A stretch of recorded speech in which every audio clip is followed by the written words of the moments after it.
Muy buenas tardes a los que nos acompañan a través de las redes sociales. El Instituto de Investigaciones Sociológicas, a través del Cuerpo Académico de Estudios Sociales y sus colaboradores de estancias postdoctorales por México, les damos las gracias por estar aquí para cerrar con nuestro seminario internacional Problemas Sociales Emergentes en el siglo XXI.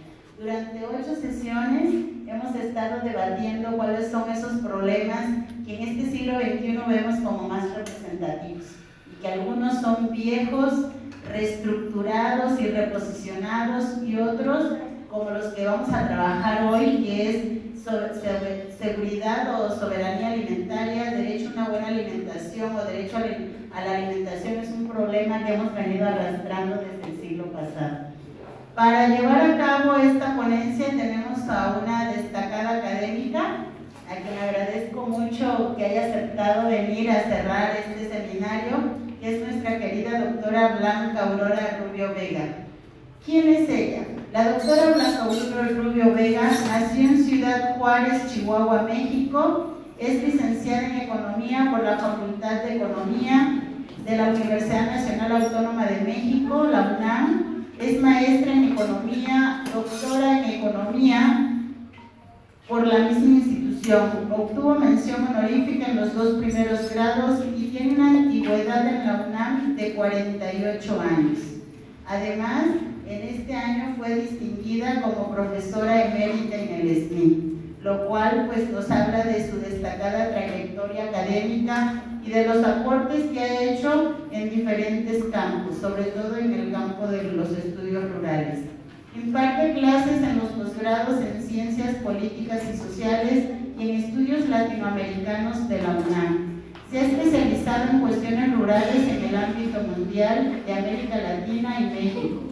Sus líneas de investigación son la transformación de la agricultura latinoamericana en la actual fase de transición capitalista mundial, las formas de dominio y explotación de los campesinos latinoamericanos y la crisis alimentaria mundial.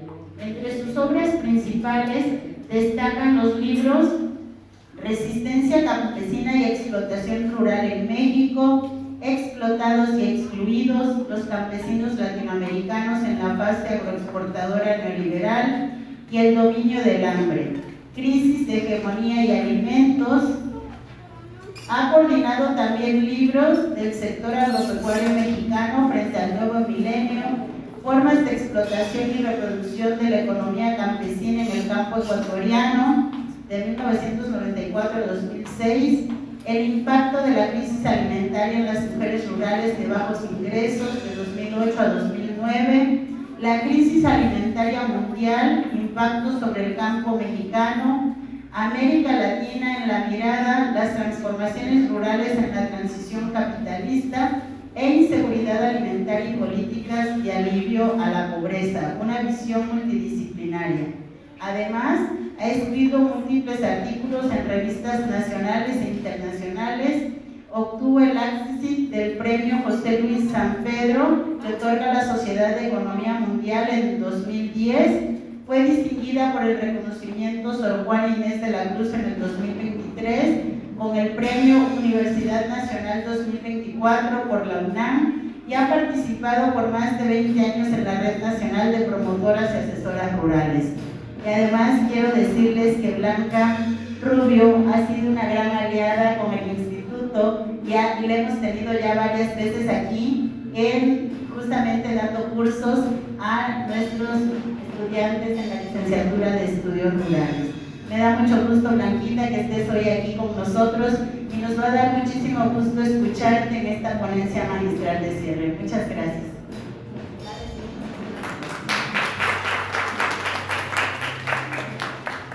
Bueno, pues igual agradezco mucho la invitación para esta cierre del seminario. Pues vamos a ver entonces que el objetivo es analizar los cambios en el modelo agroalimentario corporativo que ocurren en la fase de transición, así como sus impactos en la soberanía y dependencia alimentaria de México. Pues aquí lo que a mí me parece importante es que el eje de este trabajo es conocer por qué ha habido tanta exclusión de los campesinos. Entonces, el eje de todas estas transformaciones son las grandes corporaciones agroalimentarias. Entonces, conocer cómo se da el dominio de estas corporaciones es lo que nos va a permitir saber la situación del campo mexicano. Entonces, primero voy a hablar de la transición hegemónica, que es algo de lo que hablaba en la mañana en la presentación del libro. El dominio agroalimentario corporativo, las consecuencias de este dominio, primero en la estructura de la producción y las exportaciones, en la dependencia alimentaria, en la exclusión de los campesinos, después vemos la resistencia de la producción y las conclusiones. Bueno, como decíamos, la transición es un interregno entre dos potencias hegemónicas y dos regiones de activación. El neoliberalismo que está decadente, otro régimen de activación que va a surgir. Y es una etapa de ruptura en la cual se exacerban las contradicciones, pero también se debilita el poder por realizar un espacio para las clases subalternas. Tiene una fase de ascenso y consolidación del régimen de activación que va de 82 a 2003, que ahí es donde podemos ubicar la consolidación del neoliberalismo. Y ya la transición hegemónica que arranca de 2003 hasta la fecha, donde, como decimos, el neoliberalismo es dominante pero decadente. En la transición pues hay un intenso antagonismo entre clases, equilibrio catastrófico, vacío de poder, caos sistémico, y una cosa que es muy importante es la crisis y debilitamiento de las representaciones políticas de las clases dominantes. Por ejemplo, eso lo podemos ver muy claramente aquí en México, donde la derecha, o sea, las élites, ya perdieron la convocatoria para la representación política de las clases, porque por más que llamen a votar, no votan por ellos. Esa crisis de las representaciones políticas es muy importante para entender los progresismos. Entonces, ¿cuál es el aspecto económico de la transición? Pues la crisis de 2008, que trajo un incremento de los precios de los cereales y las materias primas y el ascenso del capital extractivo en América Latina. Esto vino porque al mismo tiempo que hay una crisis y una caída de la ganancia de los capitales en los países desarrollados, hay un aumento del precio de las materias primas en América Latina. Entonces ellos encontraron una salida a la crisis viniendo a invertir en otros países porque pues, los precios estaban muy altos. Entonces hay dos causas del extractivismo que son, o del neoextractivismo, que es esta crisis que generó este espacio para la inversión, por un lado, y por el otro, la competencia entre China y Estados Unidos por las materias primas. Entonces estas dos potencias están peleando a apropiarse de las materias primas que están en nuestros países, y entonces por eso se incrementan fuertemente los precios y vienen los capitales a invertir.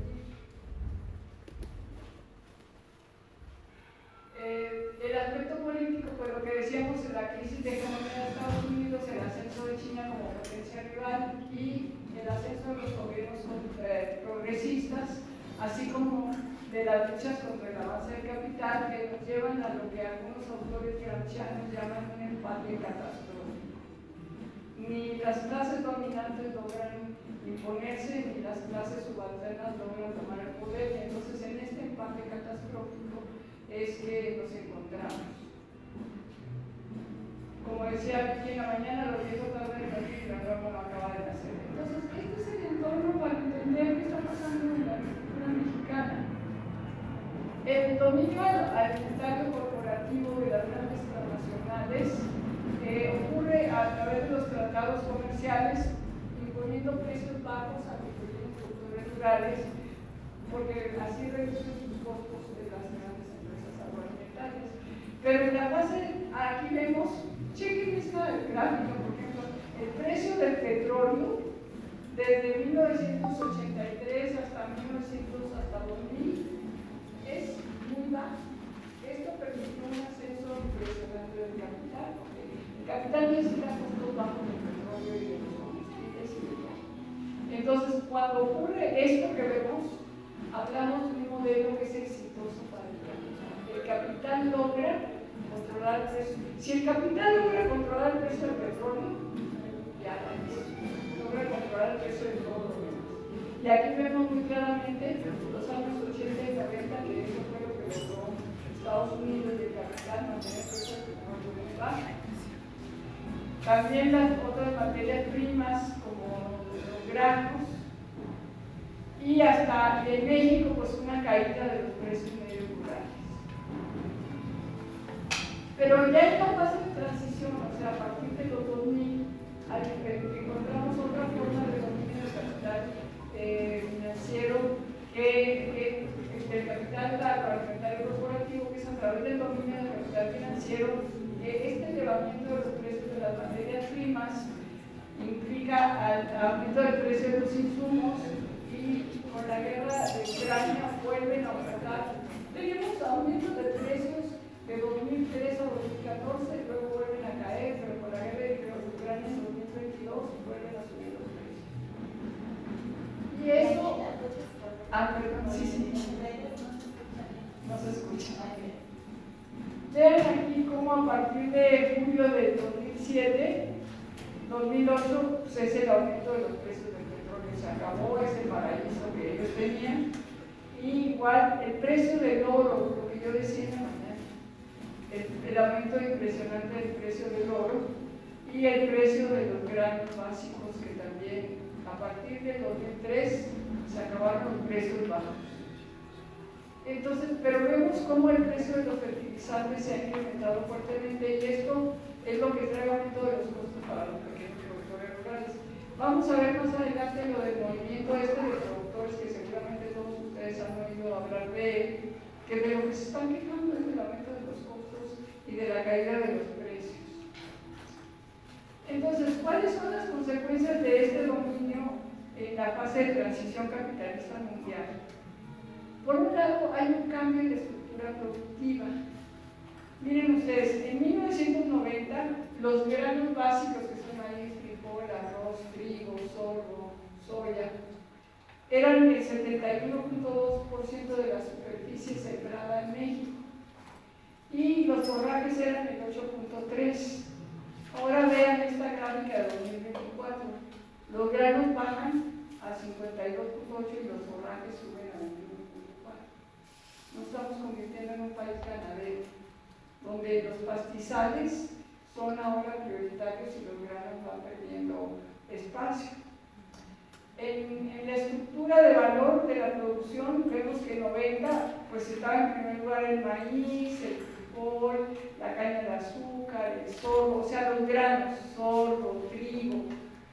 Y ya vemos que para 2023 sigue siendo el maíz, pero sigue el aguacate, la caña, agave por la producción de tequila, chile verde, tomate, pastos y praderas. Ya no aparecen los otros granos básicos, el trigo, el frijol, el arroz, ya no aparecen. Vamos viendo un cambio en la estructura productiva y de superficie donde los granos básicos van perdiendo terreno. Aquí vemos en cuanto al porcentaje en la producción agropecuaria, porque en la otra gráfica no habíamos metido al ganado. Aquí vemos que en 90 era el maíz y luego seguía el bovino, y luego bovino en pie, etc. Vemos para 2024 que es los granos, que es primero el bovino, bovino en pie, y que el maíz es relegado hasta abajo. En cuanto a las exportaciones agrícolas, en 1990 exportábamos fundamentalmente tomate, hortalizas frescas, y vean el café sin tostar. Éramos básicamente un país exportador de café. Vean ahora en 2024 el aguacate en primer lugar, las hortalizas refrigeradas, el tomate ya en tercer lugar, ya no aparece el café.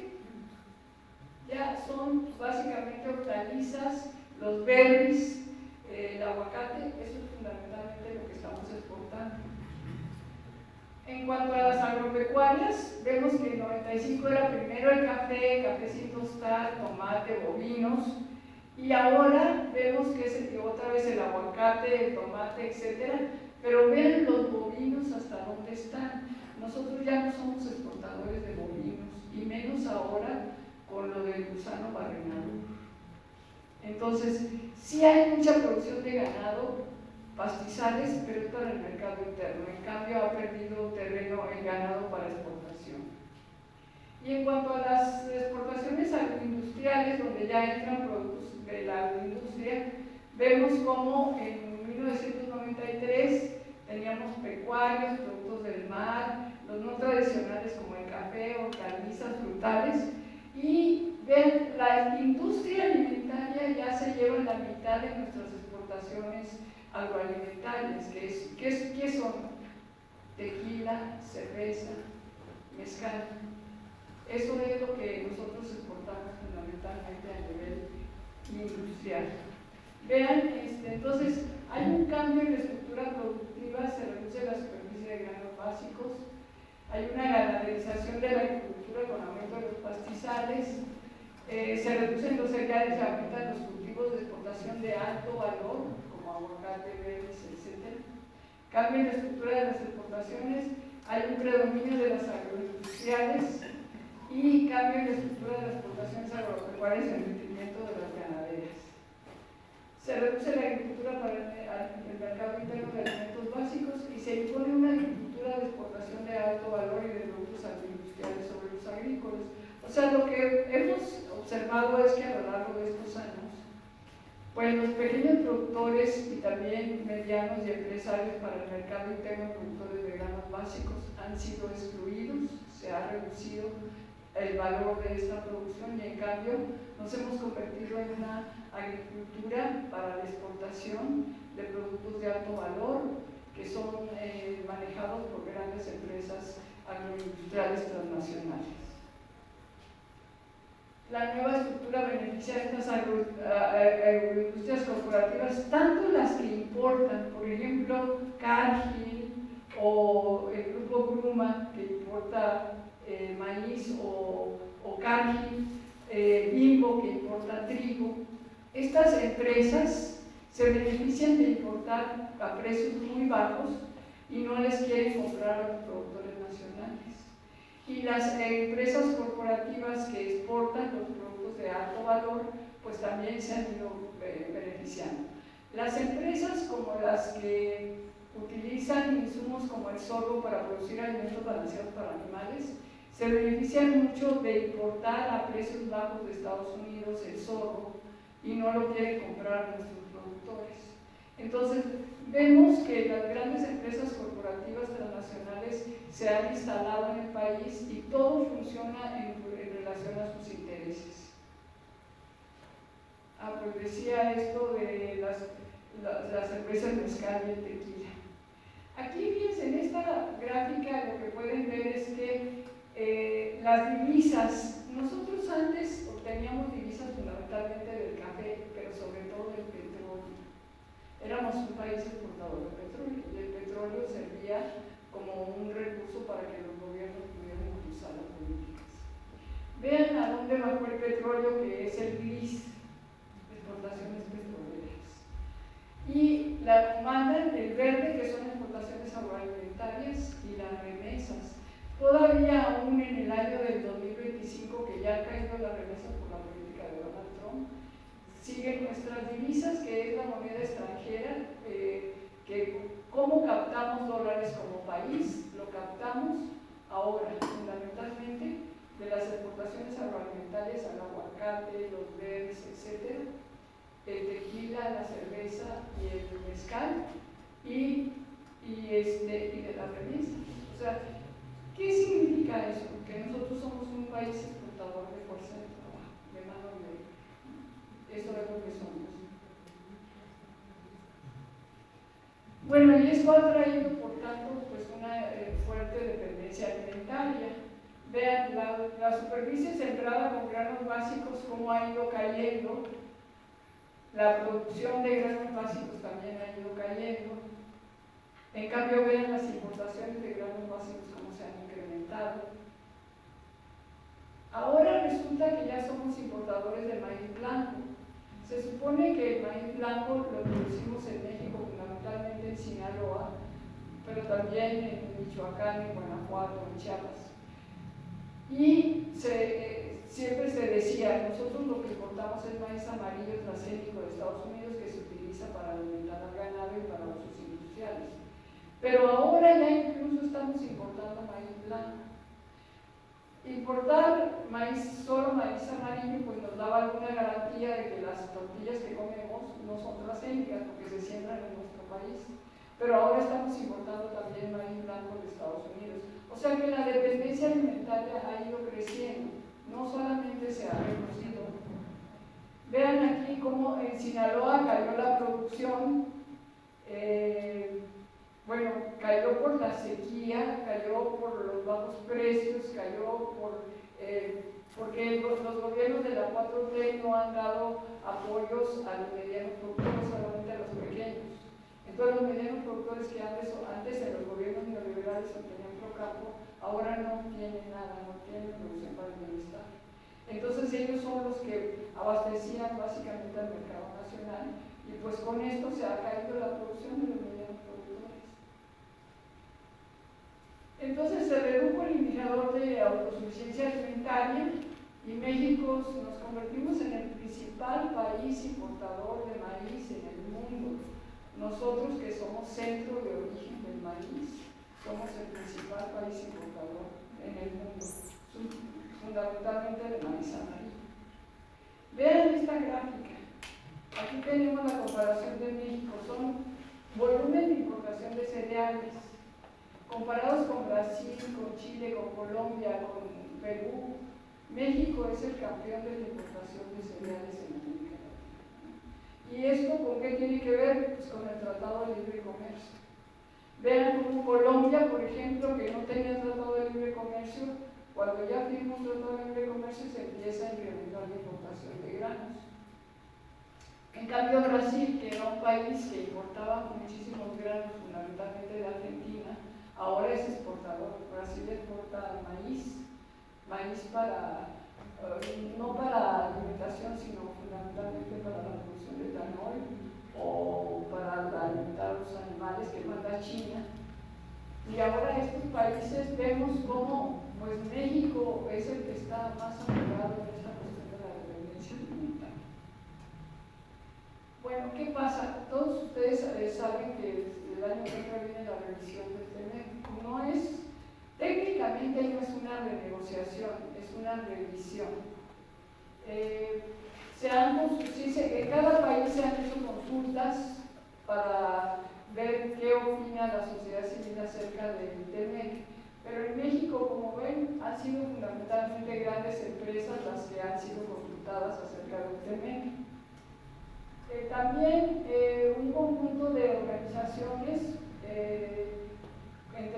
como vamos a ver más adelante, exigen sacar el maíz del frijol del TEMEC y que este tratado garantice la protección de las semillas nativas. Impulsar una agenda integral de la agricultura que coloque en el centro no solo a los pequeños sino medianos productores y que garantice integración plena de las mujeres, la defensa del territorio y los bienes comunes como una defensa de la dignidad del futuro de nuestros pueblos. ¿Quiénes están planteando esto?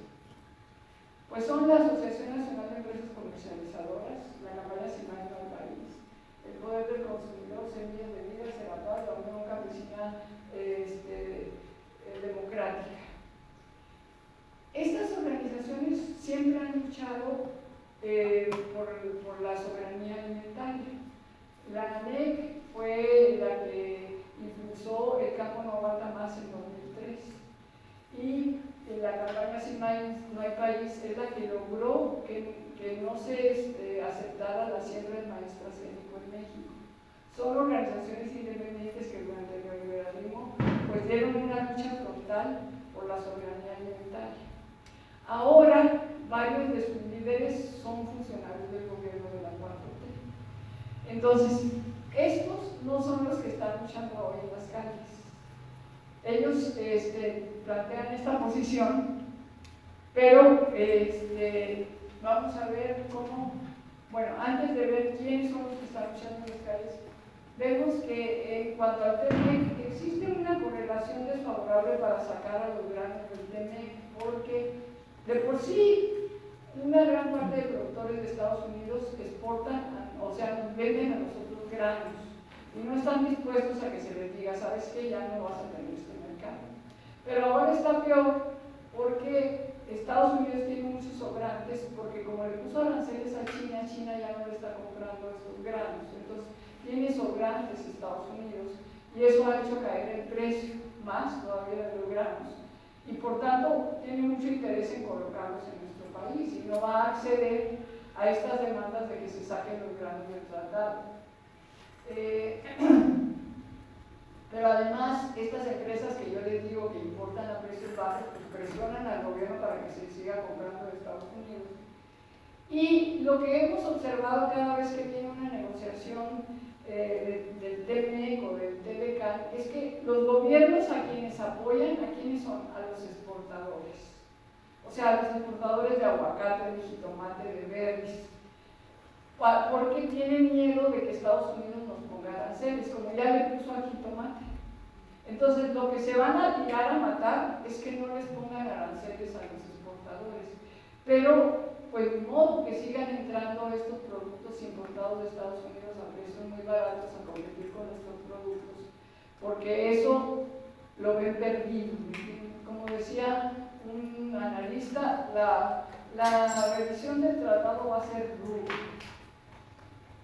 Sobre todo porque Trump va a llegar con la bandera de que se quite el tratado, porque así le hizo la vez pasada y es una manera de presionar y de asustar, digamos, a México y a Canadá.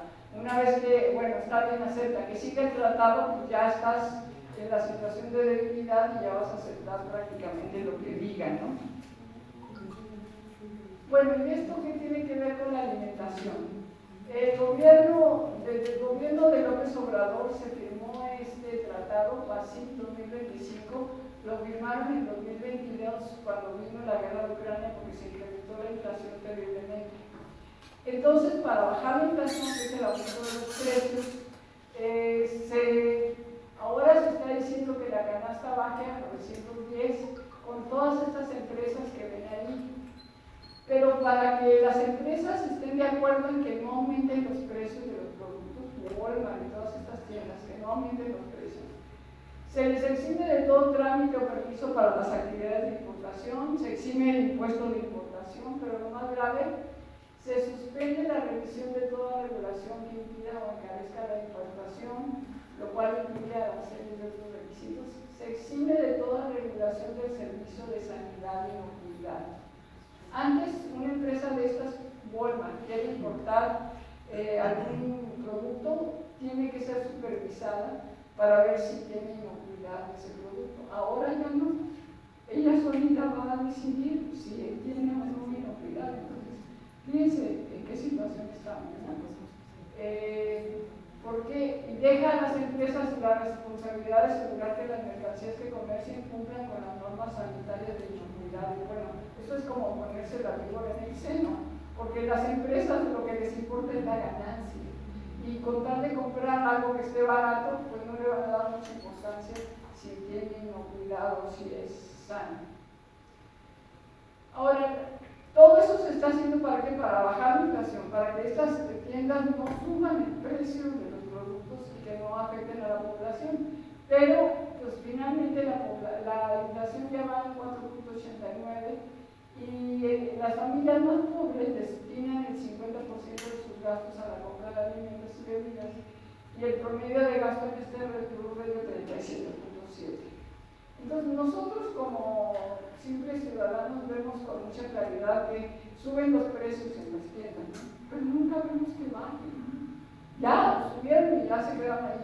Con eso se conforma el gobierno, con que ya no le suban más, que le dejen ahí nada más, para poder controlar la inflación. Bueno, ¿cómo repercute lo anterior en la alimentación? Pues la calidad de los productos es ahora asunto de las empresas transnacionales, no hay regulación. Ha bajado la inflación, pero se mantiene alta la de los productos. Por ejemplo, se está importando carne de Brasil, porque los productores de carne de Brasil tienen subsidios que los productores de acá no tienen. Entonces esa carne viene más barata que la nuestra. Ya se hizo una protesta de los ganaderos mexicanos Y bueno, ese ha sido el drama de la agricultura mexicana, ¿me entienden? Que se permite importar, por ejemplo, café. Se importa café de Camboya y de Vietnam, que es de muy mala calidad, que es el café robusta, y entonces las empresas como Nestlé prefieren comprar ese café robusta de mala calidad para hacer las mezclas solubles que comprarle a los productores mexicanos. Los productores mexicanos siembran café de altura, que es un café de mucha calidad, de altura y de sombra, pero tiene un precio más alto. Entonces, ¿qué prefieren? Para que salga más barato un café que viene desde Vietnam, que comprarlo aquí internamente, pues quiere decir que es de muy mala calidad. Además, también la Nestlé está imponiendo que se siembre café robusta en México. Los productores no quieren, pero ¿por qué? Para bajar los costos. Toda la lógica de estas empresas es bajar los costos e incrementar las ganancias. Y ahora, para colmos, pues estamos importando maíz blanco de Estados Unidos, que nos preguntamos, ¿también será transgénico como el maíz amarillo? Bueno, y entonces lo que ha ocurrido con este dominio de las empresas agroalimentarias, pues es un proceso de exclusión de los pequeños productores rurales y también de los medianos.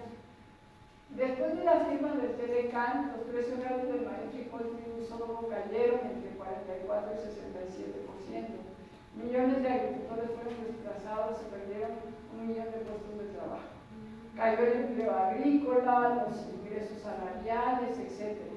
Como decía Jonathan Fox, la economía estaba en caída, la economía campesina estaba en caída libre. Durante la transición, por sí ya habían sido excluidos, pero se fortalece esta exclusión.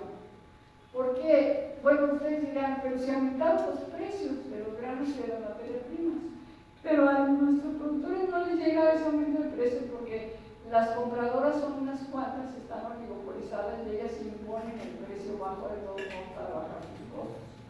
Entonces, pero al cambio sus costos se elevaron, como vimos. Entonces están entre esas tijeras, los precios bajan y los costos se elevan y por tanto se ha fortalecido la exclusión de los campesinos. No, esto ya lo vimos, ¿no?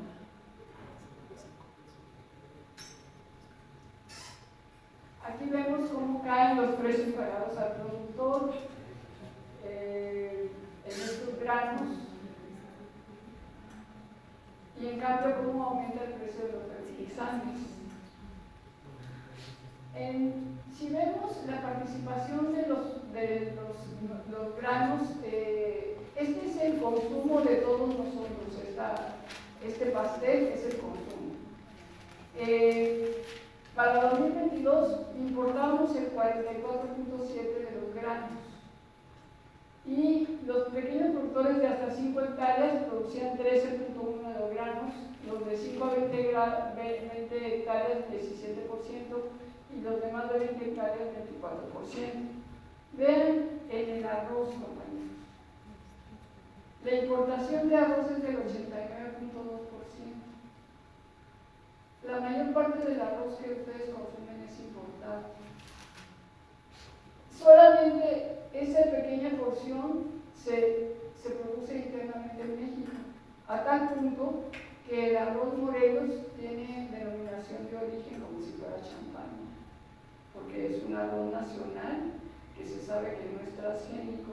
Si tú vas a un supermercado a comprar arroz, ves ahí muchas bolsas que dicen Valle Verde, nombres en español, pero voltea la bolsa y entonces atrás va a decir importado por, producto de Estados Unidos importado por, producto de Uruguay importado por.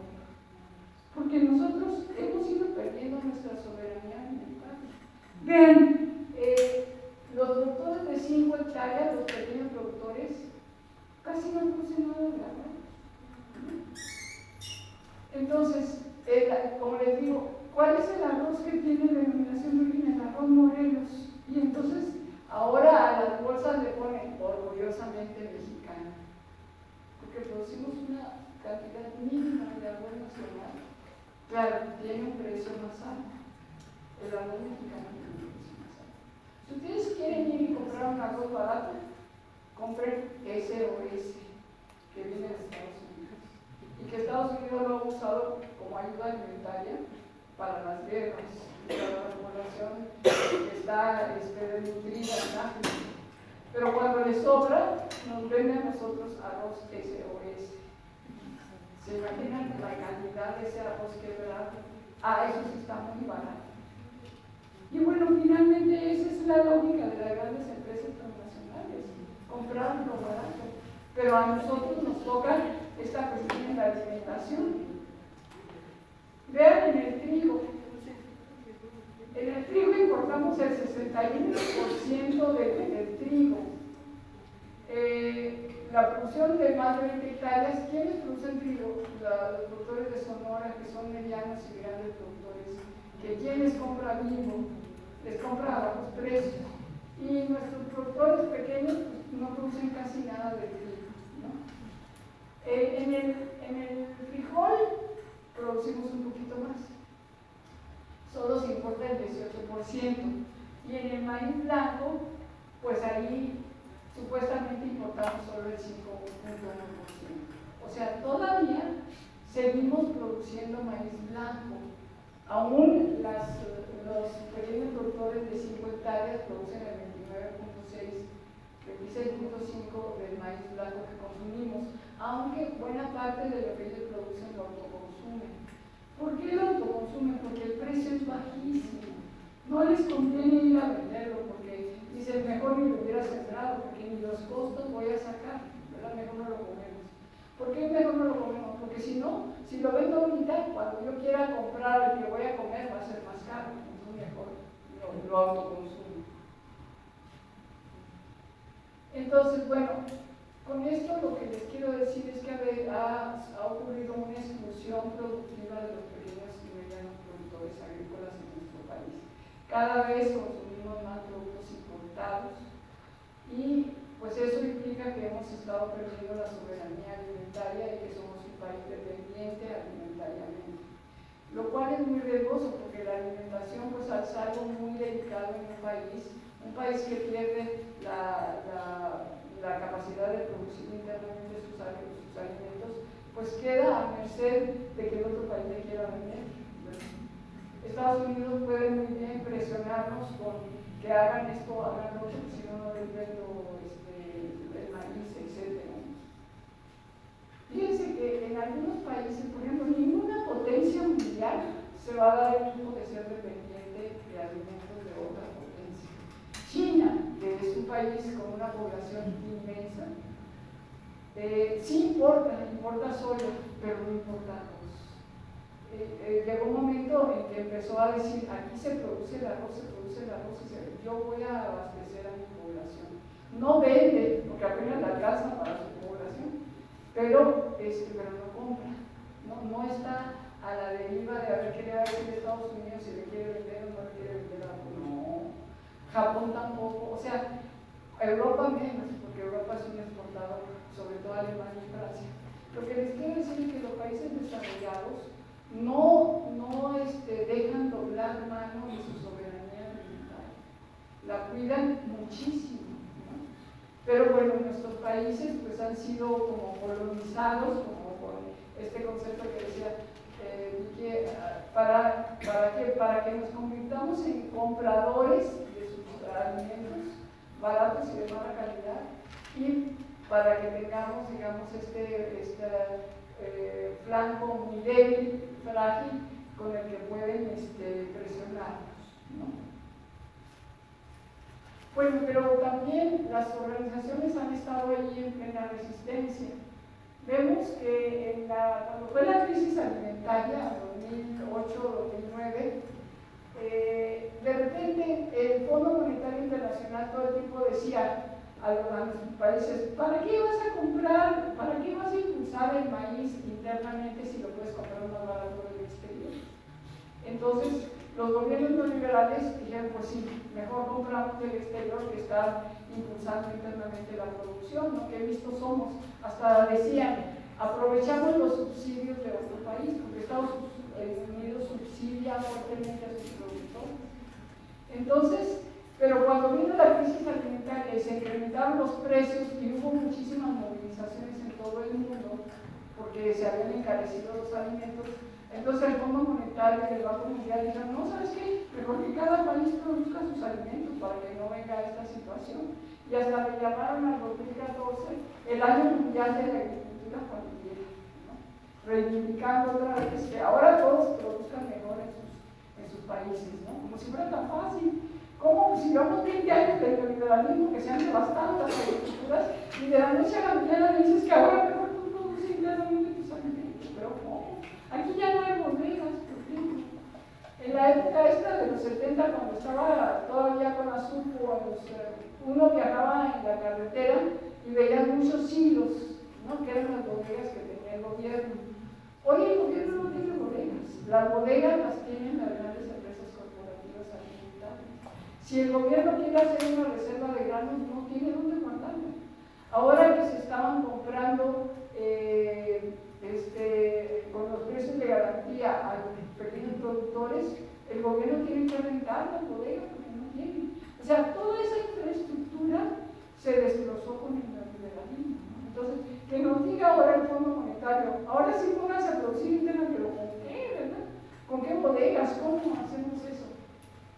Entonces, bueno, cuando vino la pandemia, eso fue muy importante porque lo que observamos fue una resiliencia de las comunidades campesinas para enfrentar la pandemia. Todo el mundo creyó que como ahí no había muchas clínicas o hospitales, etcétera, pues ahí iba a ser la mortandad más fuerte, pero no fue así, porque muchas comunidades indígenas cerraron, pusieron retén y no dejaron entrar, y en realidad fue mucho menor la mortandad entre las comunidades indígenas y los pequeños campesinos. Y ahí se demostró pues que hay una gran resiliencia de estas comunidades y que son muy fuertes. Por ejemplo, observamos que a pesar de esta exclusión productiva, los campesinos siguen ahí. El número de campesinos en vez de disminuir ha aumentado. Las unidades menores de los hectáreas pasaron de 1.556.000 a 2.706.000. Ustedes dirán, pero ¿por qué aún más? Porque cada ejidatario tiene más hijos, se reparte la parcela entre más y así es como son numéricamente más, pero eso no quiere decir que estén integrados, sino que como vemos han sido excluidos productivamente. Pero también lo que observamos es que hay una resiliencia y una resistencia de los campesinos a permanecer allí. ¿Cómo se explica esta resistencia? Por un lado, la renta de parcelas. Como decía una compañera, hay ejidos que están rentadas todas las parcelas. Ya a los ejidatarios no les conviene producir ellos mismos porque no tienen la inversión necesaria. Entonces la renta, y viven de la mejor renta que tanto la ciudad, ¿no? O si no, la recepción de remesas, el autoconsumo y sobre todo la recepción de apoyos asistencialistas. Adultos mayores, Sembrando Vida. Y en el empleo agrícola, ahora que tenemos este boom de las exportaciones de berries, aguacate y todo eso, pues ha generado también empleo en las zonas donde se cultiva. Vean las remesas cómo han caído, compañeros. Teníamos un incremento muy fuerte de remesas y ya en el 2025 empezaron a caer. En esta gráfica, solamente de este año, se ve claramente cómo están cayendo las remesas. Entonces, este es un problema muy grave que se viene, porque ya no va a haber este apoyo de los campesinos a las familias, que incluso muchas veces se sembraba con ese dinero que mandaban sus familiares. También, pues el autoconsumo, se calcula que este 4.8 de la producción es de autoconsumo y se ha impulsado la agroecología con los gobiernos de la 4T. Entonces, otra forma de resistencia y de resiliencia pues ha sido la lucha en contra de los tratados de libre comercio. Fíjense, en 1994, cuando se firma el tratado, surge el ZLN. No podemos decir que haya surgido por el tratado, por el TLCAN, pero sí tuvo mucho que ver porque se había acabado el reparto agrario desde antes con la reforma 47 constitucional.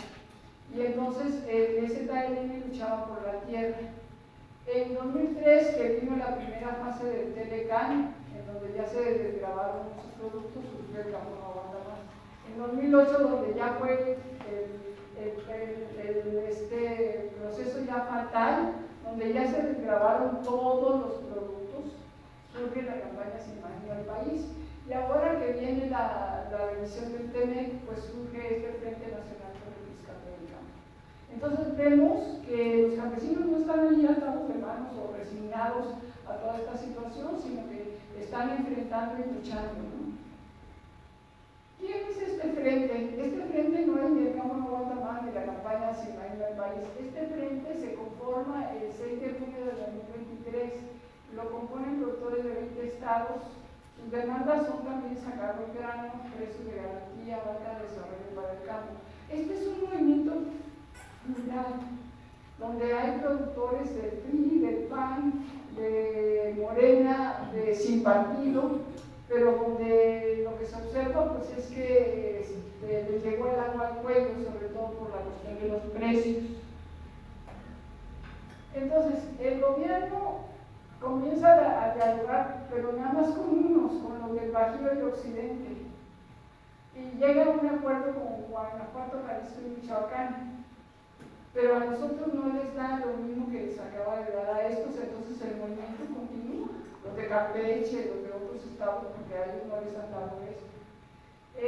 La Secretaría afirma que son del PRI y del PAN y que en realidad le están moviendo el tapete al gobierno, ¿no? Un poco como sería los de las jóvenes estos que le llaman que la generación Z, ¿no? Que ya esa marcha la está magoneando los del PAN para mover el tapete al gobierno, ¿no? Pues sin duda debe haber ese tipo de intereses aquí, pero el problema es que las demandas son justas y muchos de esos productores pueden o no pueden ser de oposición, pero lo que les interesa es que les resuelvan sus demandas, ¿no?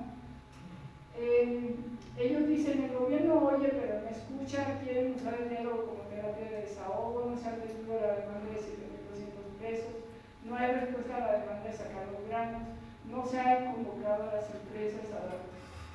No, ellos lo que quieren es que no nada más lo siente el gobierno a los productores, sino que ahí esté Gruma, que ahí esté MINSA, que ahí esté CAGI, para que el gobierno ahí enfrente de las empresas diga, les vas a pagar este precio a los productores, pero eso no lo ha hecho, nomás cita a los puros productores, ¿no? Bueno, entonces, ¿cuáles son las conclusiones? Durante la fase de ascenso y consolidación del neoliberalismo, el dominio de las empresas agroalimentarias fue la imposición de precios bajos con el fin de reducir sus costos. Durante la transición ocurre el dominio del capital financiero, se elevan los precios y los costos. Sin embargo, la oligopolización lleva a que se impongan precios bajos en nuestro país, pero ahora con costos elevados. Esta forma de dominio trajo cambios en la estructura de la producción y la superficie en detrimento de los cereales. Esto genera un incremento de la dependencia alimentaria. Ahora hasta se importamos maíz blanco. En cuanto a la alimentación, se ha impulsado el PASIC, que da prerrogativas a las empresas para bajar la inflación a costa de cederles la regulación de lo que se importa. Se profundizó entonces la exclusión productiva de los campesinos. Sin embargo, la transición, como decimos que es una etapa de rupturas que también abre espacios a las clases subalternas, trajo procesos de inclusión, por lo que siguen ahí. Los campesinos han impulsado el autoconsumo y la agroecología como mecanismo de resistencia, y los movimientos han constituido una forma de resistencia ante el embate del capital. Los gobiernos de la 4T han traído consigo la desmovilización de las organizaciones independientes, como lo veíamos en la mañana. Esto tiene que ver con que, por ejemplo, Víctor Suárez, que era el director de ANEC, el dirigente de ANEC y del campo no aguanta más, pues con López Obrador fue subsecretario de Alimentación y ahora también tiene un puesto elevado. Por ejemplo, mi querido amigo Víctor Quintana, que fue dirigente del Frente Campesino Democrático de Chihuahua, hoy tiene un puesto en la Secretaría de Agricultura y Desarrollo Rural, que tiene que ver con el riego de pequeña irrigación. Y así, entonces, por eso decimos que no es, las organizaciones que ahorita están peleando ejemplo, en las carreteras y tomando, no son el campo no aguanta más, no son la campaña Se Baña del País, ellos no se están movilizando. Bueno, entonces surgen estos movimientos plurales que rescatan algunas demandas, pero que no están luchando juntos, y la resistencia pues no se detiene. Consideramos que en la fase de transición hacia un nuevo régimen de impugnación, la participación de los campesinos será sin duda fundamental para lograr mejores condiciones para las clases subalternas, porque si ustedes se fijan bien, dirían, a ver, ¿quiénes son los que se movilizan en este país?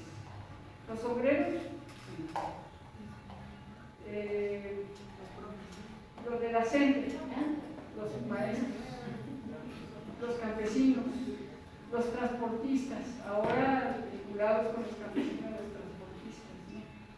Entonces, pero sobre todo lo que no ha dejado de haber en todas estas 2 décadas de la fase de transición, no ha dejado de haber movimientos campesinos. Cuando uno entra en Refugo surge otro y surge otro. Es el movimiento más dinámico y también en América Latina. Entonces, por eso planteamos que sin duda en esta fase de transición, donde seguramente cuando la correlación de fuerzas sea más favorable a las clases subalternas, pues los campesinos van a estar ahí. Muchas gracias.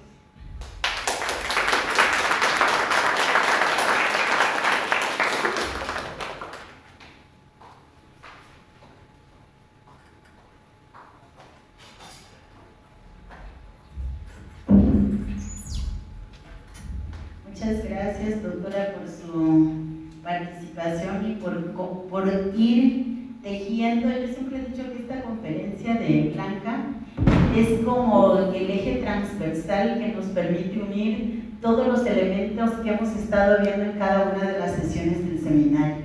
Como ustedes se pueden dar cuenta, ahorita nos habló del papel importante que juegan las migraciones con la cuestión del envío de las remesas, ¿no? Y que están justamente a la par, ya no con el petróleo, ¿no? El petróleo está hasta el tercer lugar y son las remesas y estos procesos agroindustriales, ¿no?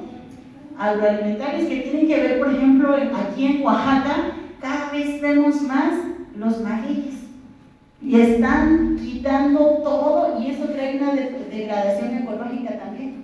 Y se está diciendo que se ha saturado y eso va a traer un efecto después, pero todavía no lo estamos viendo. Incluso se habla que se va a colocar el maguey a precio cero, dice, porque va a haber tanta oferta que ya no lo van a comprar, ¿no? Entonces, por aquí también esa es una cuestión que se ha debatido en otros momentos.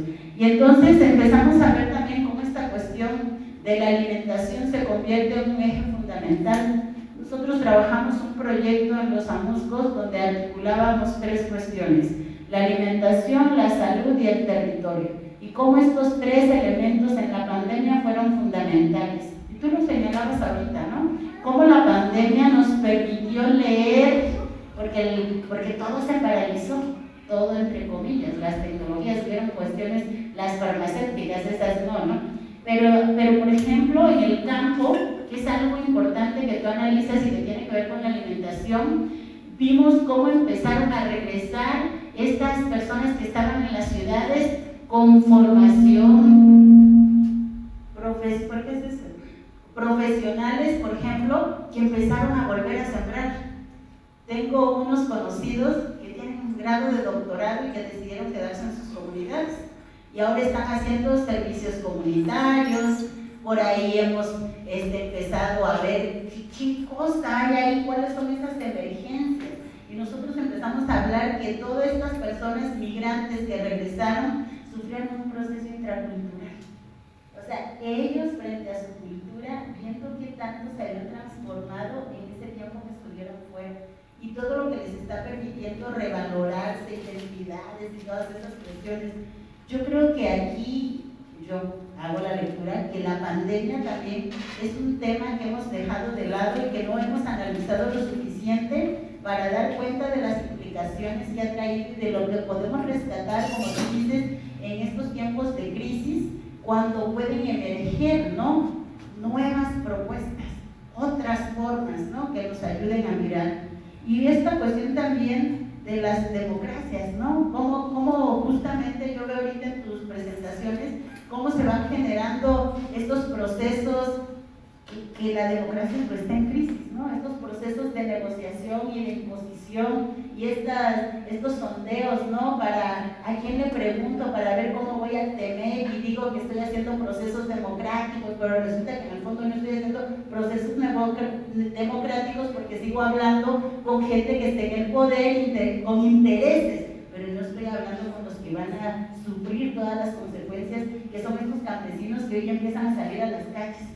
Eso también me queda de tu presentación, ¿no? Y esta cuestión de los movimientos sociales, ¿no? Las resistencias, cómo se empiezan a colocar y cómo justamente estas resistencias nos pueden ayudar como a generar otros procesos de diálogo. Me llama muchísimo la atención esto que tú dices, ¿no? Que nosotros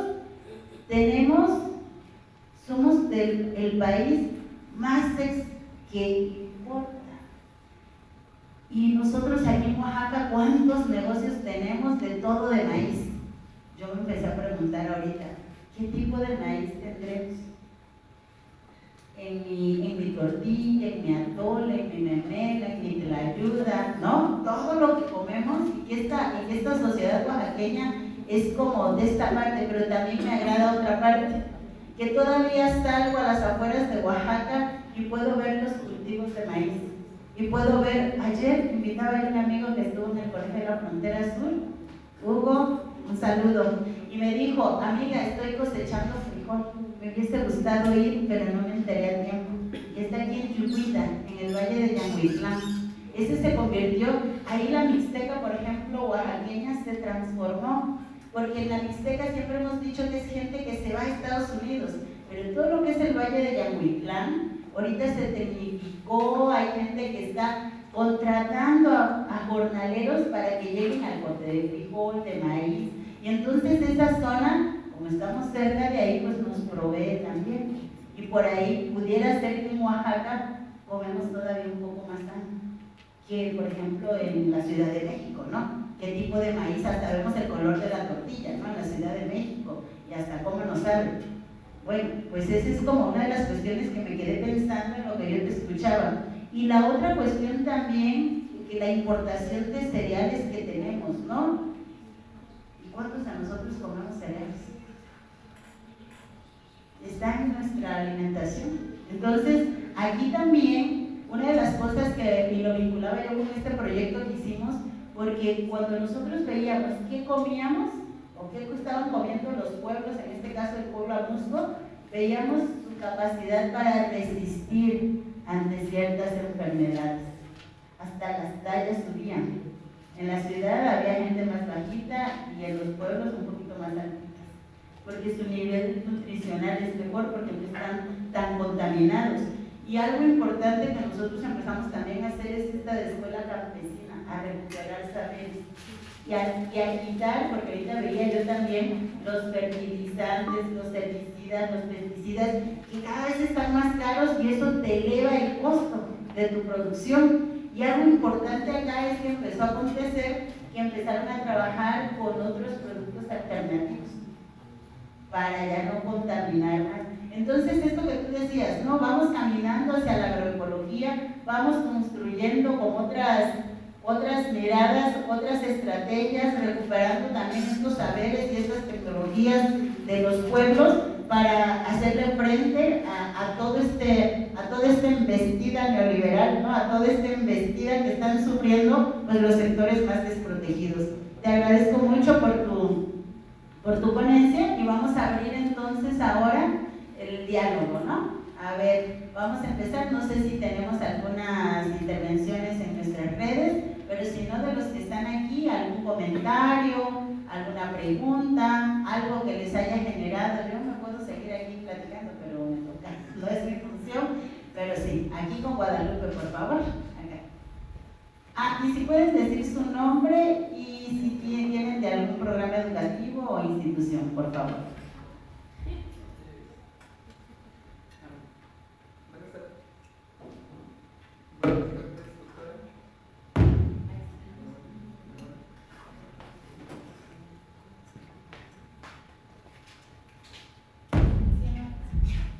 Hola. Bueno, buenas tardes, doctora Guadalupe, de quinto semestre de aquí del Instituto de Investigaciones. Y bueno, que eso explica mucho también, ¿no? Esta ponencia explica mucho lo que comentábamos hace rato, porque pues bueno, ¿cómo no le vamos a hacer caso a Estados Unidos cuando nos dice que no comerciemos con otro país, cuando pues nos tiene de cuello, ¿no? Económicamente y ahora alimentariamente, ¿no? Somos bastante dependientes de los Estados Unidos y bueno, y creo que eso explica la caída de las remesas. Creo que también puede ser explicado por las deportaciones y por el cierre de las fronteras ahora con esta política antimigratoria, ¿no? de Donald Trump. Y bueno, que también es una protección, ¿no? Para los Estados Unidos de evitar salir o evitar la salida de su capital, ¿no? Frente a la competencia que tiene también con China. Estaba viendo hace creo que unas 3 semanas, Claudia Sheinbaum se reunía con el Fondo Monetario Internacional y el Banco de México, y hay previsiones de caída de la economía en nuestro país, ¿no? Digo, la cuarta transformación viene diciendo que vamos bien, pero económicamente creo que el crecimiento económico para este año es de 1.4 o algo así, estaba diciendo el Banco de México. Creo que ya ni siquiera le hicieron declaraciones respecto de cómo iba la economía, simplemente dijo que iba bien.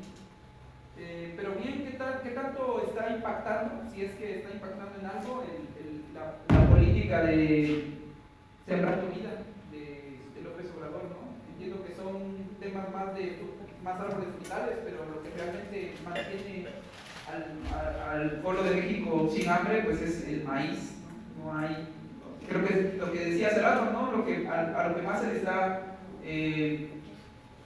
aportando es a la producción de aguacate y básicamente es lo que López Obrador había impulsado durante su sexenio y ahorita pues todavía me parece que tiene esos tintes.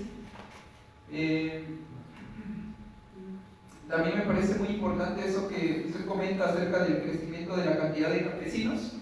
No es tanto que crezcan la cantidad de campesinos, ¿no? Más bien es que ahorita tenemos la mitad de tierras cultivables de lo que teníamos en el 91.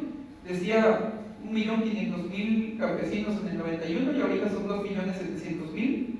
Es decir que el 100% de lo que teníamos en el 91 ahorita se dividió entre las familias, ¿no? O se les pasó a los hijos. Es decir que tenemos ahorita todavía menos tierra cultivable o menos tierra que puede estar produciéndose. Entonces es un reto bastante lamentable, ¿no? El hecho de ser soberanos alimentarios, ¿cómo decirlo? O si lo estoy diciendo bien, porque pues, las políticas que hoy se están implementando para nada están resolviendo o van a resolver el tema de la alimentación. Además, con este tratado del TEMEC, me parece bastante problemático todavía que no solamente impacta al tema de qué empresas pueden comprar, ¿no? También las que no son productivas van a entrar en este paquete, ¿no? De importaciones, de que no se les va a cobrar impuestos, ¿no? A las importaciones. Ahí está Salinas Pliego, ¿no? Están todas las cadenas de Walmart, Sam, Sears, etc. No solamente es al mero punto de lo que se consume, ¿no? O bueno, más bien de la alimentación, sino para todo tipo de importaciones, o no sé si sea también para cualquier producto. Que eso me surgió de duda.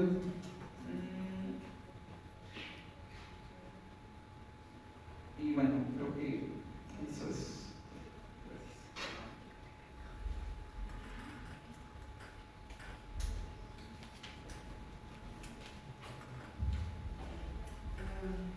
Gracias por sus aportes, fue muy esclarecedor. Voy a consumir esa marca en especial de arroz, porque no tenía el dato que queda Morelos para cuando hagan mi despensa. ¿Cómo podemos mirar las aportaciones de las mujeres campesinas justo en este contexto en donde pues se mira, pues tenemos como áreas de oportunidad, de repente podemos caer en la desesperanza? Veía esta gráfica de las remesas que han ido a la baja. ¿Cómo podemos leer también la participación de las mujeres que son campesinas en ese contexto? Si ha habido pues, un avance, si ha sido perjudicial también para ellas, Gracias.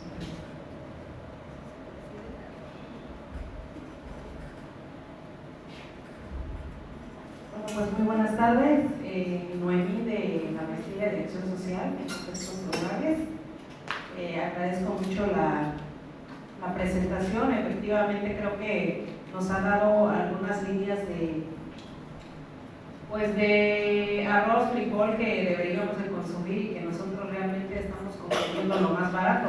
El tema de la economía también de las personas mexicanas. Cuando vamos a un centro comercial, pues lo primero que la gente busca es cuál es el kilo más barato. Creo que por eso estamos comprando lo que se importa, no lo que es de nosotros como mexicanos. Mi pregunta sería, usted hablaba de la resistencia que tienen las personas campesinas de México, pero ¿cuál sería una alternativa real de los pequeños y medianos productores?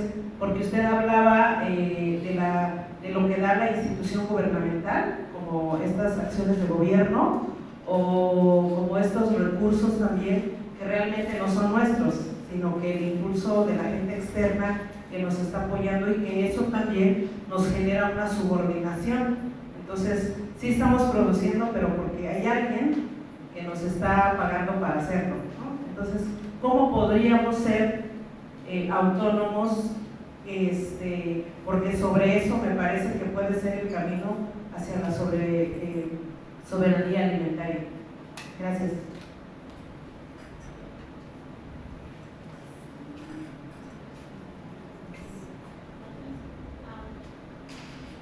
Hola, buenas tardes.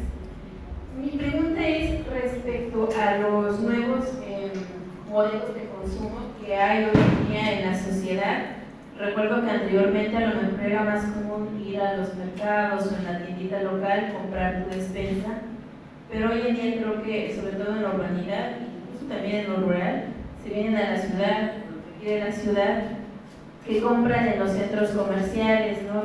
La despensa cada 15 días en el Sam's, porque pues como es mayoreo, sale más barato supuestamente, en el Walmart.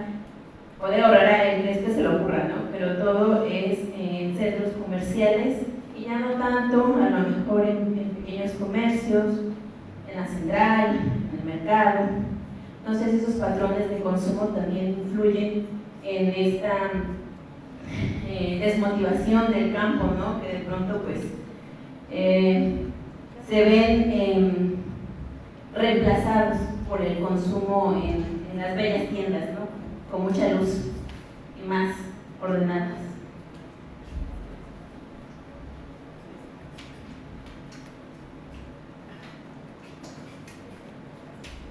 Buenas tardes, Iliana Jiménez, también de la Maestría de Acción Social de aquí del Instituto. Bueno, más que pregunta, me quedé pensando mucho en la presentación del mediodía, en cómo podemos acelerar esta transición hegemónica. Y ahora que justo lo decía la doctora Virginia, ¿no? Yo recordaba que donde estoy viviendo en estos momentos, pues yo todavía consumo tortillas de maíz de la gente que siembra maíz ahí, ¿no? En el pueblo. O sea, yo tengo la certeza de que la tortilla que estoy consumiendo es producto de la propia gente que está produciendo. Pero ¿cómo entonces, qué tan conscientes somos, ¿no? Que quizá el promover estas prácticas de consumo de alimentos producidos desde nuestros vecinos, desde nuestros propios barrios, no sé, imaginarlo, puede ser un proceso de esta propia transición, de aceleración de esa transición hegemónica. O sea, como si todos apostamos a la producción de autoconsumo, la producción de traspatio, por ejemplo, no me imagino en la siembra del arroz, pero quizás sí, ¿no? En la producción de avena, de soya. ¿Cómo le hace? ¿Cómo poder hacerle? Y no sé si es una pregunta para usted, sino más bien como para todos los que estamos acá, en pensar en qué tal si impulsamos nuevamente, ¿no? Estas prácticas que creo que no las hemos perdido, que creo que desde sociedad civil también se sigue impulsando el tema de la soberanía alimentaria, que hay organizaciones que también trabajan sobre ello, que también impulsan, ¿no? Que por lo menos aquí en el estado de Oaxaca hay como mucho trabajo de varias organizaciones en donde incluso hay como círculos o encuentros, ¿no? Para poder compartir esas otras formas también de una alimentación más pues sí, saludable, pero también en esta soberanía y sustentable, ¿no? Entonces, me quedé pensando justo en que si estas prácticas pudiéramos facilitarlas en el imaginario y en la utopía de pensar que es posible, o sea, como un proceso de aceleración, ¿no? De lo que pasa.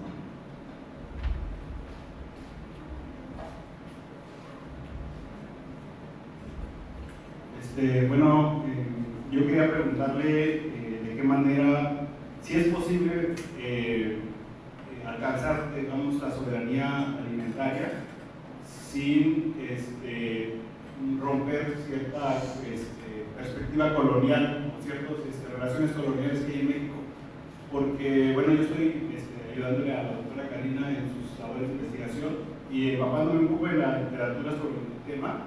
Me da un poco la impresión de que realmente los problemas para alcanzar la soberanía alimentaria son estructurales, o sea, que están muy vinculados a la dependencia que tiene de México con las potencias capitalistas, sobre todo con Estados Unidos.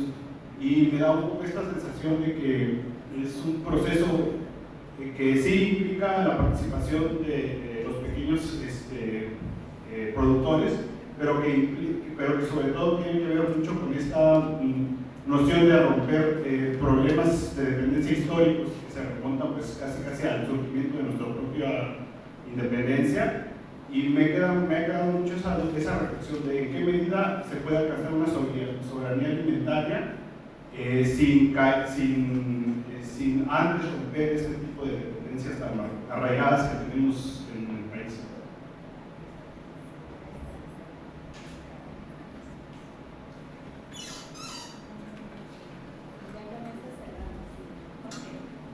Bueno, Ana María, igual de la maestría de Acción Social,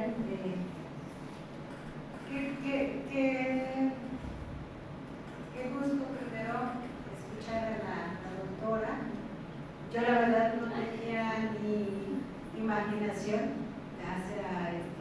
de este tema. La verdad sí estoy como un poco nerviosa y preocupada a la vez. Y me pregunto, ¿qué es lo que estoy consumiendo? ¿No? Y a veces con la prisa, con la dinámica, con todo lo que es a diario, pues uno va agarrando en el camino lo que va encontrando y se va haciendo como esta parte de la vida, ¿no? Cotidiana. Y yo decía, hay cosas que sí. Por ejemplo, yo llego a mi pueblo y digo, ay, pues sí es maíz de aquí, ¿no? O es maíz de la Conasupo. Y yo digo, ay, pues yo, ¿dónde viene el maíz de la Conasupo? Entonces, porque hay un Conasupo en el pueblo, y entonces, si no tenemos maíz ahí, pues rápido vamos a comprar allá y solventamos ahí la situación, digamos, ¿no? Y también me preguntaba cómo competimos contra esta globalización, contra el capitalismo, contra el consumismo, porque al final del día, ahorita estamos platicando un poco acá de, nosotros en la parte baja de los Mijes producimos mucho maíz, pero el kilo del maíz está aproximadamente como entre 3 o 4 pesos el kilo. Entonces dices, híjole, o sea, ¿vale la pena apostar o seguir sembrando maíz? El mismo caso del café. Nosotros en mi pueblo estamos nada más produciendo para el consumo personal interno, y si mucho le vendo 1 kilo a mi vecina, ¿no? Pero ya no es negocio eso, ¿no? O sea, es para producir y consumir y hasta ahí llegamos, no hay más allá. Pero si vamos más allá, no podríamos, porque es muchísimo trabajo lo que implica hacer todo eso, ¿no? Entonces, sí me quedo como un poco pensativa, preocupada de ver, como decía mi compañera, voy a tratar como de ver los productos y leer y detenerme un poco qué puede ser nuestro, qué nos puede ayudar en la alimentación. Y pues también tiene muchas consecuencias, están las enfermedades, están bueno, para no seguir, pues eso, como compartir la reflexión. Y sí, también me gustaría saber el papel que juegan las mujeres dentro de todo, porque al final de cuentas somos las que cocinamos, somos las que analizamos todo este producto, ¿no? Gracias.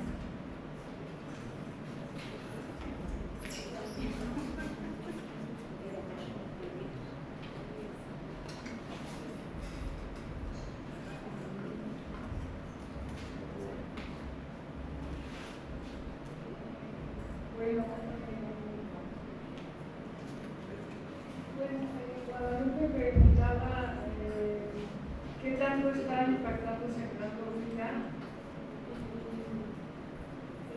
Sembrando Vida es un proyecto que surgió originalmente en el Centro Sur, que tuvo problemas al emerger porque se prefería que las hectáreas que iban a dedicar estuvieran reforestadas. Entonces, eso trajo que muchos campesinos limpiaran, aunque ya tenían frutales y todo, limpiaran para hacer acreedores a Sembrando Vida, y resultó peor, pues un poco más de deforestación, y eso no lo ya se quitó.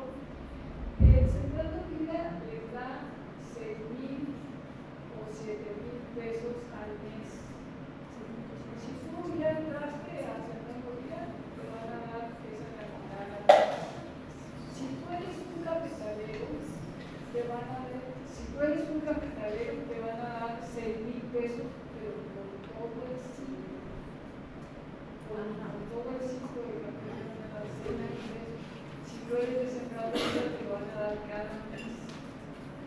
Entonces, pues al principio los productores de Sembrando Vida sí tenían que usar ese dinero para comprar las semillas y muchas cosas, se les iba mucho ese dinero, pero al final pues acaba siendo algo para su manutención. O sea, campesinos que no tenían de qué sobrevivir, ahora tienen ingresos mensuales de 1,000 pesos.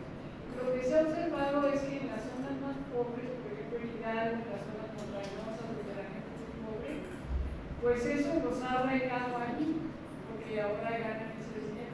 En cambio, en Morelos, donde hay mucha más movilidad y todo, no se observa que Sembrando Vida los arraigue, ¿no? O sea que tiene un impacto diferencial, pero el asunto es que solamente cubre 400,000 productores de todo el país. Es muy poquito. La cuestión es que los programas como Sembrando Vida, como Precios de Garantía, sí son importantes y efectivos, pero tienen una cobertura muy pequeña.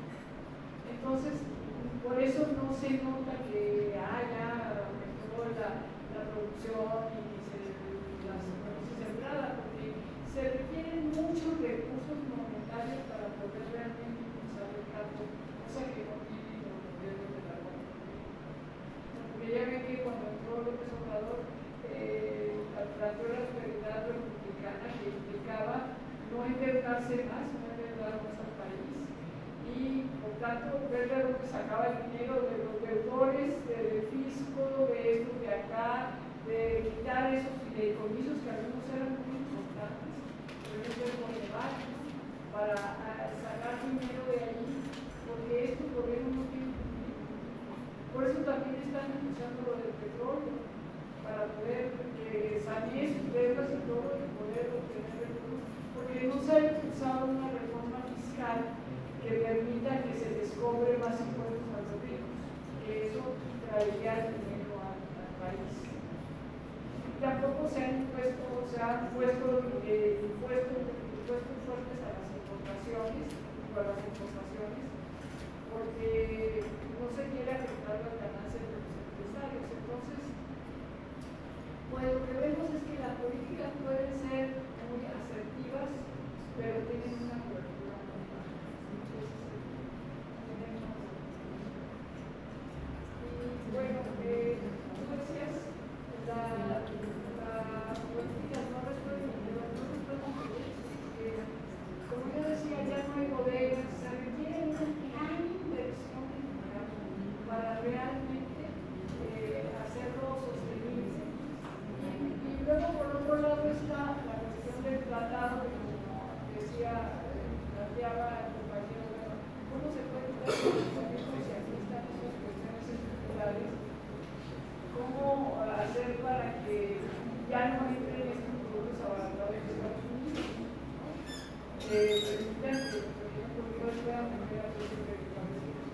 Entonces, es un problema muy complejo. Entonces, se pregunta, ¿cómo será? Bueno, se tendría que poner a las empresas importadoras cuotas. Sí importan, pero siempre y cuando no haya producción. Sí importas, pero vas a pagar este precio en los productores. O sea, eso se podría hacer eso independientemente del tratado, pero no hay la coordinación de cosas necesaria para lograr eso. Entonces, el único gobierno que logró someter a las empresas transnacionales fue Chávez. Chávez sí logró, volvió a Carqui de Venezuela, volvió a Cementos Aztecas, Cementos Mexicanos, tenía un poder sobre las empresas, pero los demás gobiernos no, o sea, porque no tienen esa fuerza que tenía Chávez y tienen que estar, como yo decía, hacer los campos de gobernabilidad de las empresas. Entonces, digamos, sí se puede,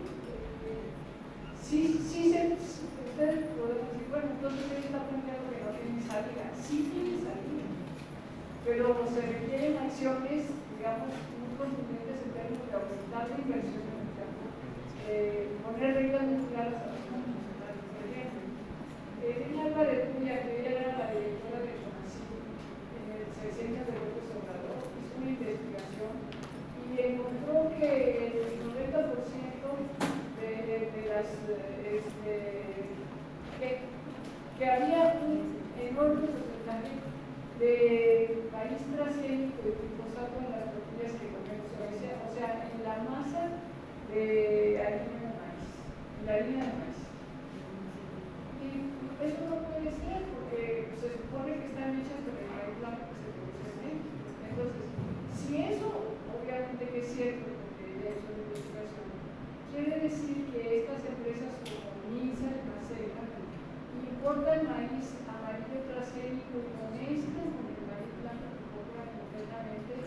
¿Y por qué? Porque el otro es más barato. Y entonces estamos comiendo maíz transgénico. ¿De qué sirve que en México ya no se sirve maíz transgénico? Que se trate que no debe usarse el maíz transgénico para la alimentación. Si no se regula a estas empresas, a ver, todo lo que importa Minsa y Maseca, el gobierno lo va a supervisar. A ver, ¿dónde estás importando? ¿Qué utilizas para hacer las tortillas? ¿Qué maíz utilizas? Ese tipo de seguimiento no se hace. Entonces, hace falta más regulación de las empresas para que realmente lo que nos dicen que el maíz blanco es el que producimos delante, es el que pues si uno ve las tortillas, ¿no? Las tortillas esas que son como cartones, ¿no? No son amarillas, ellos lo saben que no son blancas. O sea, hace falta esa regulación del gobierno sobre las empresas para que, y eso sí se puede hacer. El gobierno logró el etiquetado frontal de los productos. Eso fue un reemplazo muchísimo por las empresas como Sabritas y todas estas que no querían, se oponían, se ampararon, pelearon hasta el final, no, perdieron. Ahí está el etiquetado frontal, exceso de sodio, exceso de azúcar, y limón, pues se aguantan con eso, ¿no? O ahora hasta lo que hacen es que ponen, este producto no tiene 6 ingredientes, ¿no? Para venderlo más, y bueno, ahora eso es un positivo para las empresas, decir que su alimento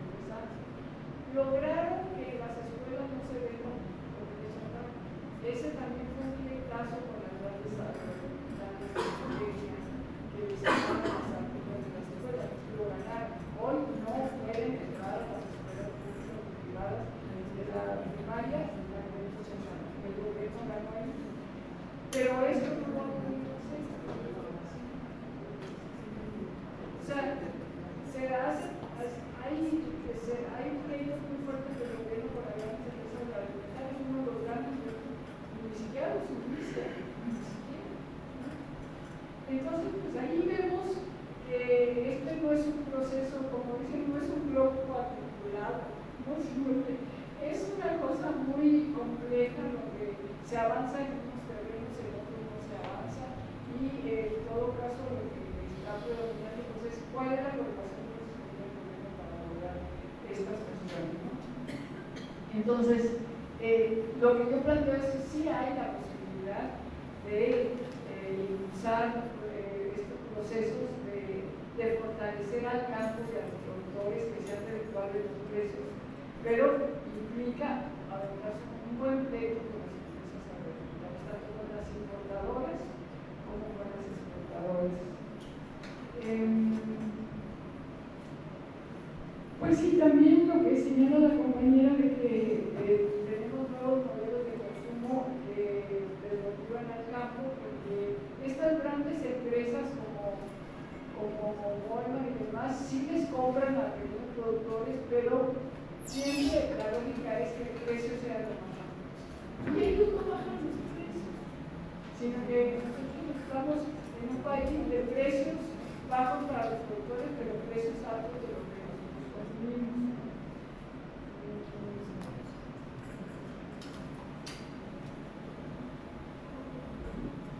También se preguntaba, bueno, ¿cómo actuar como consumidores de las prácticas que se han perdido? Yo creo que es muy importante que como consumidores estemos informados. Por ejemplo, el Poder del Consumidor es esta ONG que ha logrado pues, visualizar todas estas situaciones, no toda la cuestión de por qué somos un país con el mayor índice de obesidad infantil y el segundo es la obesidad de adultos. ¿No? O sea, un país pobre pero con un nivel de obesidad que tiene que ver con qué comemos. Cada vez, por ejemplo, se come menos. Antes se decía, es muy pobre, nada más come maíz y frijol, tortillas y frijol. El frijol es caro, ahora ya no puedes comer nada más maíz y frijol. Entonces, más bien, como nos tocó el encuentro de la coordinadora nacional de la unos tacos de cilantro, ¿no? O hierbitas, como dicen, unas hierbitas, porque todo es muy caro ahora, ¿no? Entonces, la gente, pues, ¿qué es lo que consume para que sea más barato? Por ejemplo, de proteína, pues salchichas, ¿no? Porque esto es muy barato, pues es un alimento muy, muy dañino, ¿no? El jitomate es muy caro, pues entonces compro unas latitas de jitomate ya que ya viene lo que es más barato, pero tiene muchos conservadores. Y así, ¿no? O sea, esto que preguntaba la compañera, pues, ¿qué estamos consumiendo? Consumir lo más barato, pues nos lleva a que no es de buena calidad y a que haya estos índices de obesidad, etcétera, ¿no?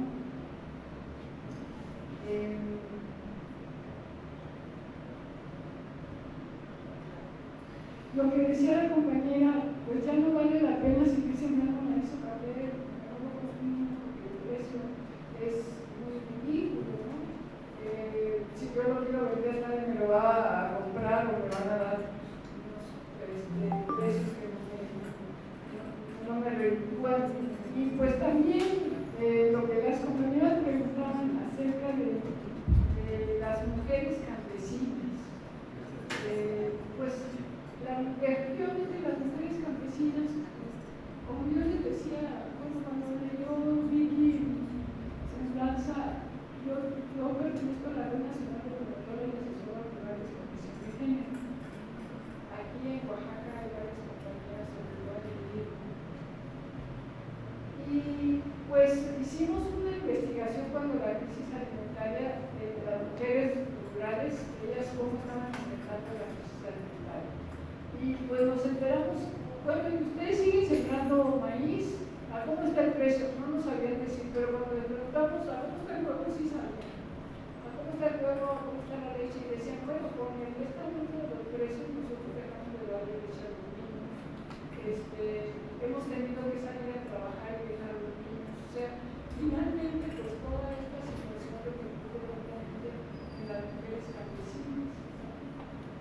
además de la triple jornada y de toda esta situación familiar que tienen, pues como decíamos, ellas son las que comen al último, cuando ya comieron todos, y si sobra, bueno, comen, si no, pues hay como sea, ¿no?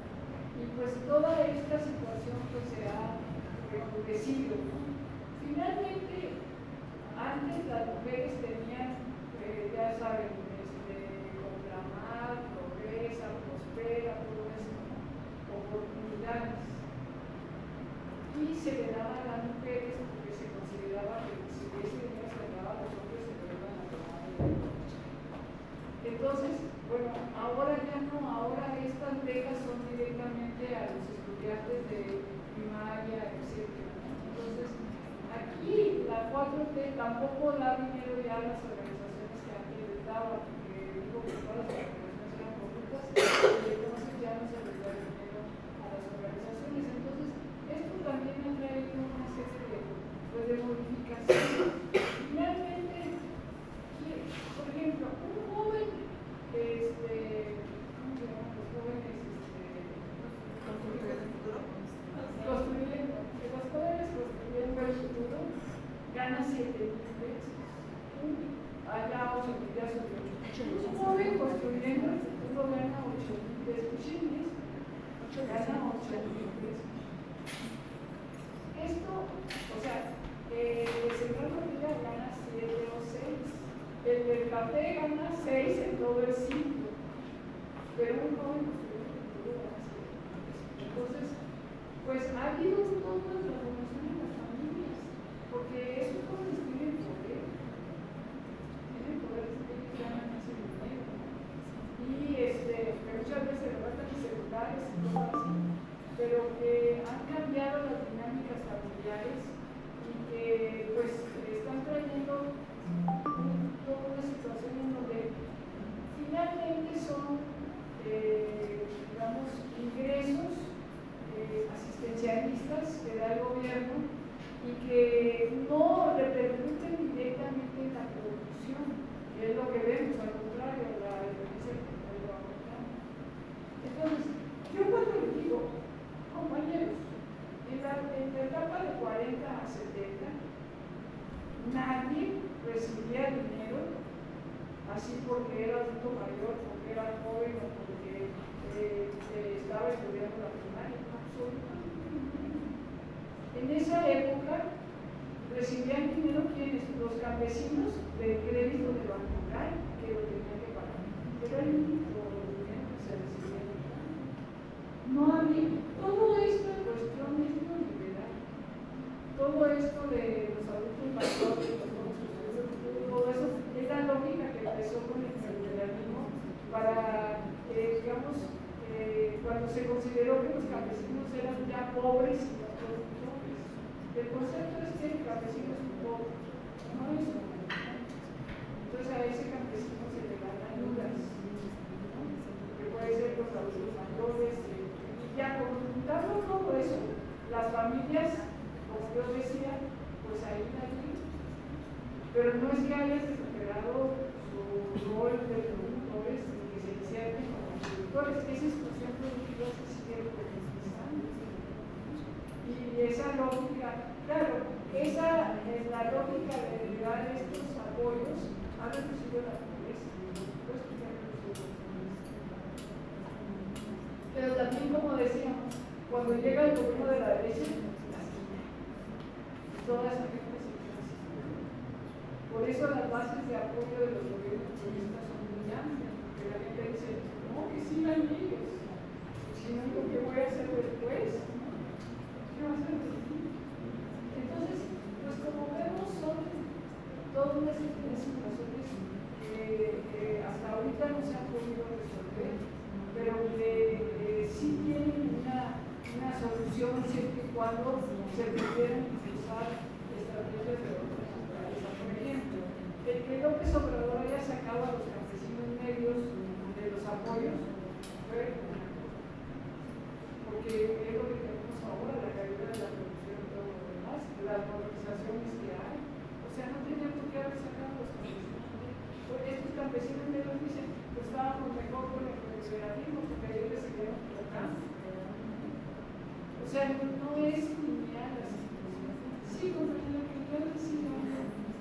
Gracias, doctora. Usted que es una experta y además pues tiene una trayectoria ya en este acompañamiento de la economía y la alimentación, que es central. Yo quisiera justo escuchar su punto de vista y si hay un estándar, digamos, de costo para el tema de la canasta básica, no solamente en temas de alimentación, sino de nutrición, porque hace un par de días se anunció el ingreso al salario mínimo, ¿no? Pasa de 280 pesos a 315 pesos. Y anoche escuchaba en la radio que le preguntaban a una diputada, ¿no? sobre esta iniciativa y los avances, y justo le preguntaban, o sea, con cuánto tenían identificado el salario, digamos, o el monto para que una familia pudiera no solamente alimentarse, sino nutrirse. La señora trastabilleó, dijo muchas cosas y nada a la vez, pero aprovechando justamente que pues usted es una estudiosa del tema y lo conoce, ¿qué opinión le merece? Y también si hay un estimado presupuestado de acuerdo a los estudios de cuánto tendría que ser este ingreso mínimo familiar para poder no solamente comer, sino nutrirse. Gracias.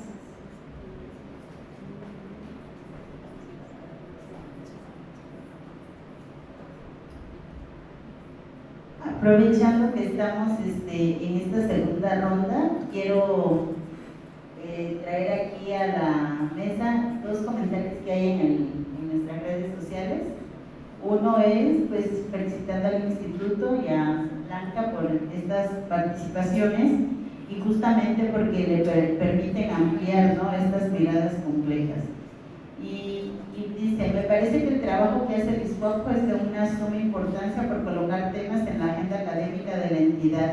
Hace una semana se realizó la Feria Nacional de la Agrobiodiversidad en Unión Zapata, en donde se celebran los orígenes de la agricultura, del maíz y la alimentación de nuestros ancestros. Sin embargo, es importante que se abran más espacios de análisis para los retos que vivimos en la actualidad. Muchas gracias. Ese es un comentario. Y luego tenemos una pregunta. Igual felicitan tu participación y nos señalan la pregunta concreta de Shunashi. Es: ¿México tiene soberanía alimentaria desde el análisis económico? ¿Y qué aspectos limita? Si la tiene, ¿no? Considerando, dice, que los pueblos definen sus propias políticas agrícolas y alimentarias que priorizan la producción local de alimentos sanos y reduciendo la dependencia externa. No sé si alguien de aquí tenga algún comentario o alguna pregunta para que ya cerremos y le cedamos la palabra a la doctora Blanca. ¿No? Ok, adelante. Bueno, comentaba la compañera acerca de la alimentación y nutrición.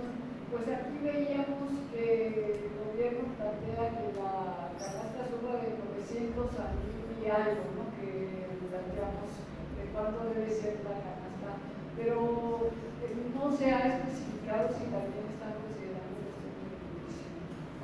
Entonces, pues eso es como muy complicado de decir, bueno, y aquí no solamente se garantiza la alimentación mínima, porque es muy poco, pero ese es lo que ellos están planteando para que, digamos, no suba la inflación, ¿no? Entonces están diciendo, bueno, mientras haya esta canasta, digamos, nosotros estamos cumpliendo porque no se han aumentado los precios, pero es muy difícil que ellos puedan incorporar también elementos de calidad de la alimentación, porque estamos viendo esto de las tortillas y todo lo demás, lo del arroz y todo eso, pues es muy complicado. No solamente con la gente que apenas tiene lo de la canasta básica, sino con toda la población. ¿Cómo se va a garantizar la calidad de la alimentación si se acaba de firmar este acuerdo con las empresas donde ellas se van a encargar de la calidad y de la inocuidad de lo que están cultivando?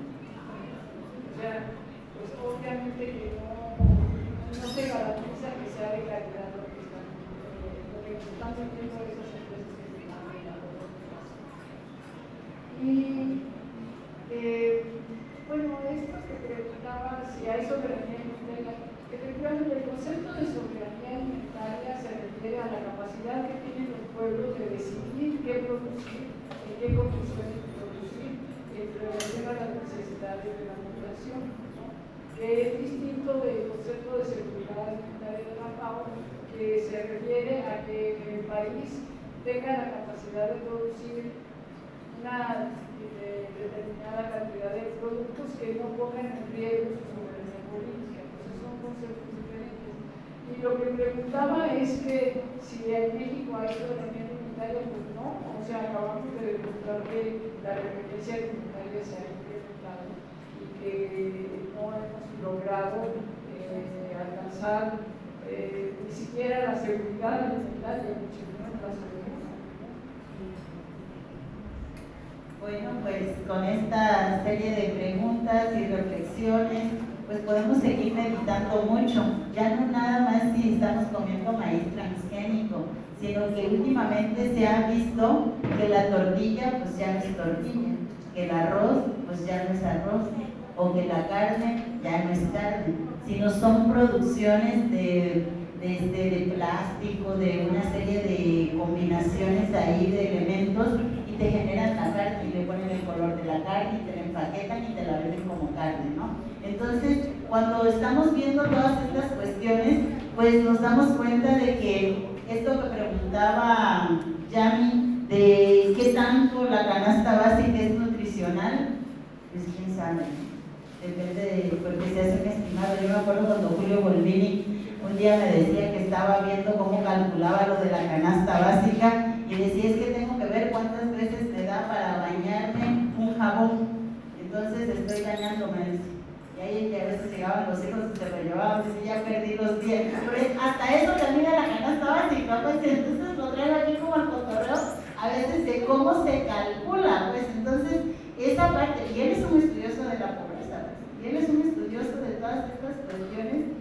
Y en sus tiempos pues llegaba por ahí también al instituto a dar los cursos sobre estas dimensiones y cómo construir la canasta básica, que no solamente es cuestiones nutricionales, sino que tiene que ver con tu higiene, con tu salud, ¿no? Hay muchos elementos ahí también. Ok, pues queremos agradecerles a todos y a todas y a todos los que nos acompañaron en este seminario internacional de problemas emergentes en el siglo XXI y que hoy estamos llegando a su cierre. Agradecemos mucho su perseverancia. Por ahí vamos a estar molestándoles a algunos porque no contestaron unas preguntas, entonces para que se les generen sus constancias ya se les va a mandar la información por el correo electrónico y esperamos cerrar ya el lunes. Es el cierre porque hoy es el último día de la sesión, entonces vamos a dar el fin de semana para que respondan las preguntas que aparecen siempre como parte del proceso que debemos de seguir, que es el registro y una retroalimentación en el tema que abordamos cada día, ¿no? Pues muchas gracias y felicitaciones a cada uno de ustedes. Veo caritas nuevas, me da mucho gusto verlas por acá, no sé de qué instituciones vengan, pero nos da mucho gusto tenerles aquí en el Instituto de Investigaciones Sociológicas. Para nosotros ha sido un placer haber presentado este seminario y sobre todo haber dialogado con estudiantes, académicos y personas reconocidas como nuestra querida Blanca Ruiz. Gracias a todas y a todos y le damos un aplauso a Blanca.